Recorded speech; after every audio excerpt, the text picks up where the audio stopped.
Welcome to the Slop Temple. We pray this video helps. You need to act now. Verify whether your device is managed by corporate or a personal work profile. Open Settings, go to Security or Biometrics, then Device Admin Apps and look for Android Device Policy.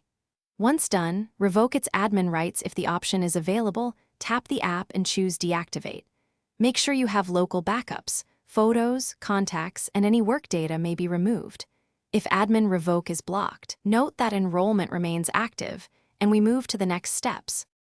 Now continue the removal. Go to Settings App's Android Device Policy and try Uninstall. If Uninstall is disabled, check for Work Profile Switch in Settings or Accounts Remove Work/School Account. Removing the account can release the app. If policy still blocks removal, enable Developer Options and USB debugging, then prepare ADB on your PC. Use ADB commands to list device owners. Only proceed if you understand risk, because ADB can remove a device owner, but may require to finish. If nothing else works, back up everything again and perform a factory reset from Settings System Reset Options. This removes the app when device ownership isn't enforced by MDM. If the device is enterprise enrolled, contact your IT admin. They can unenroll or release the device.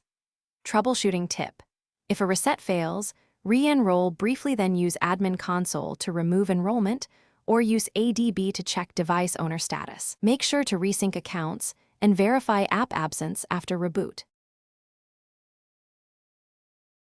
Thanks for watching.